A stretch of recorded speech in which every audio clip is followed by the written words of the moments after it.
Buenos días, mi nombre es Diana Boscán, perteneciente a la sección 1 de la Cátedra de Derecho del Trabajo 3. De la sección 1, pertenezco a la Escuela de Derecho, soy del sexto trimestre y estudio en la Universidad Bicentenaria de Aragua. Hoy les voy a hablar sobre las que son las convenciones colectivas.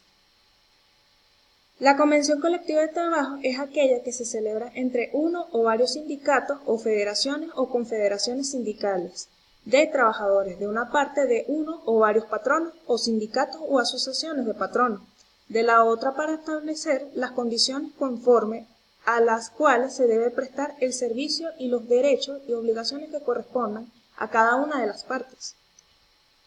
Evolución histórica de las convenciones colectivas. El derecho de trabajo no es muy antiguo, pero el trabajo existe desde que el hombre ocupa el mundo e incluso desde la Biblia, específicamente en el libro de Génesis. El trabajo, pero como castigo, no como una norma jurídica o como una virtud, sino que una manera de disciplinar a nuestros primeros padres por desobediencia a un Dios o un ser superior. En la Roma clásica se consideraba que el trabajo no era para las personas, sino para los animales y para las cosas, dentro de las cuales se encontraban ciertas categorías de la especie humana que tenían en condición de esclavo. En la Edad Media, efectivamente comienza de la caída del Imperio Romano, con la invasión de los monjes católicos romanos, escondieron toda información y de los conocimientos, por lo tanto eran los únicos que sabían o tenían acceso a la cultura. Hubo una época que no pasó nada, pero el hombre se dedicó a pasar más tiempo, no progresó a la ciencia ni la cultura. Luego que los monjes comenzaron a mostrar la cultura, surge una nueva concepción del trabajo, ya que no es considerado como denigrante ni peyorativo para el esclavo, surge como una nueva concepción moral del trabajo, llegándose a una concepción de cualidad humana. Tras la caída del Imperio Romano, ya estas personas tomaron el trabajo no como castigo o como algo denigrante, sino como una virtud. De ahí nació la buena concepción de la moral del trabajo.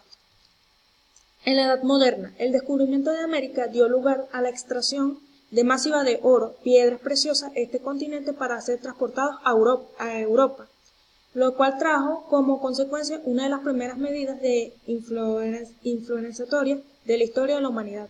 Surge como nueva clase social la burguesía cuando comienza a obtener el poder político mediante la corrupción, el atesoramiento de dinero, cambia la concepción del moral de trabajo. En esta Edad Media empezaban a representar las corporaciones. La Edad Contemporánea se inicia en la Revolución Francesa a finales del siglo XVIII. A las consecuencias más importantes de la concepción política, surge como concepto del Estado organizado. Como en tiempo en Europa se empezaron a desaparecer pocas las condiciones que había en cuanto al trabajo. Estas existían de acuerdo al liberalismo, dando como origen otras concesiones como lo que es el comunismo. En los medios de producción debe ser que las personas no poseen sino lo que hacen producir o lo que deben producir. Estas concesiones se forman a través de la Iglesia Católica. Periodo de la industrialización y el capitalismo. Desde esa era, desde ese periodo, la igualdad de género, la colectividad de trabajo en representación de los trabajadores, tanto físico, moral y adquisitivamente, de ahí se crea o se celebra todos los primeros de mayo, el Día del Trabajador. De ahí se crean los sindicatos, se crea la igualdad de género, la igualdad de raza, y ya que desde ese periodo los trabajadores tienen un poco más de relevancia. Clasificación. Según su ámbito de aplicación funcional. Quiere decir que los convenios superiores de empresa o convenios inferior, convenios en franja, como por ejemplo el convenio de centro o por grupo, territorial, el lugar donde se va a realizar o aplicar dicho convenio, personal, a las personas que se le va a aplicar el convenio.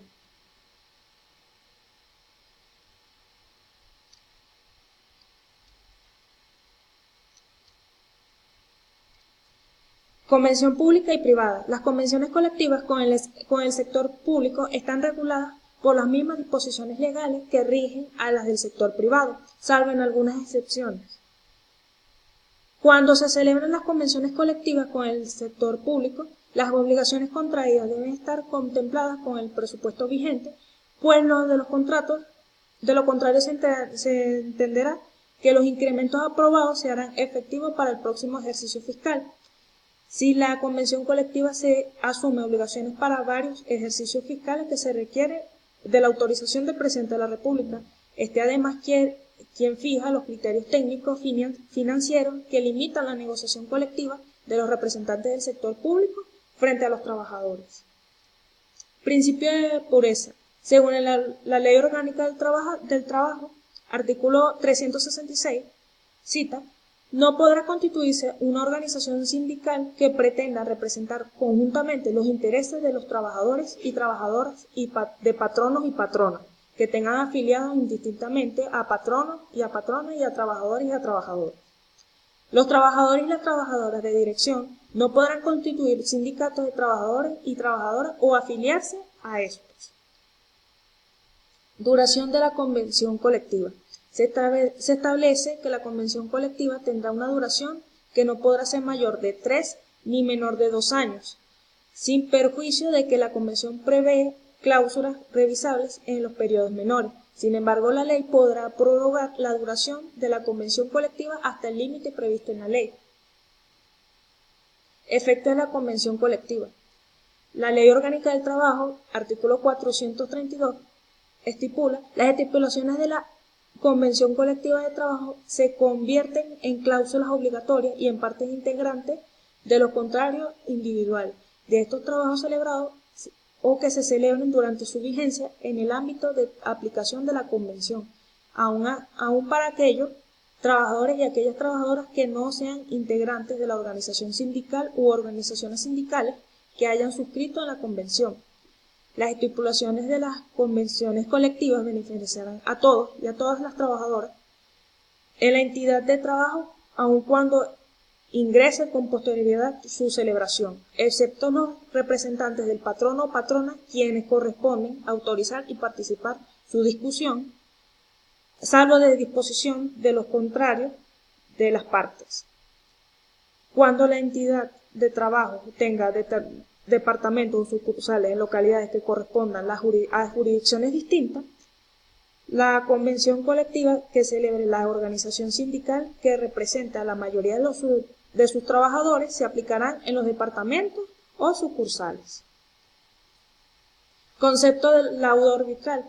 Es la decisión que constituye el juicio arbitral, salvo disposición o acuerdo en contra. Los árbitros han de dictar laudo en el plazo de 6 meses, contando desde el inicio del procedimiento, si la materia sometida a arbitraje está regulada por las normativas de arrendamiento urbano. Dicho plazo reduce a 3 meses, transcurrido el referido plazo sin haberse dictado una resolución final, que dará efecto el convenio arbitral y expedita la vía judicial para plantear la controversia. Se dictará el laudo por escrito y será motivado cuando sea el arbitraje en derecho. Será firmado por los árbitros, que protocolizará notoriamente, y ésta será notificado en modo fehaciente a las partes. Dentro de 5 días siguientes a la notificación podrán las partes pedir aclaraciones a los árbitros. Cuando el laudo sea firme, produce idénticos efectos de la cosa juzgada. Conclusión. La convención colectiva de trabajo es celebrada entre uno o varios sindicatos, legitimados entre trabajadores y patronos, con la finalidad de mejorar las condiciones de prestación de servicios y que tiene Venezuela en una amplia regulación. El contrato colectivo de trabajo puede regular todos los aspectos de la relación laboral, así como determinar reglas como la relación entre sindicatos y empleadores. Dentro de las características de la convención colectiva podemos citar que es solemne, sinalagmático y honoroso. La Constitución de la República Bolivariana de Venezuela ha establecido que el trabajo es un hecho social que goza de la protección del Estado. En el artículo 89 establece los principios y en el artículo 96 de la Constitución consagra el derecho de todos los trabajadores, tanto en el sector público como del privado, a la negociación colectiva voluntaria y celebrar convenciones colectivas de trabajo sin más requisitos de lo que establezca la ley. Gracias, eso fue todo y espero que les haya gustado.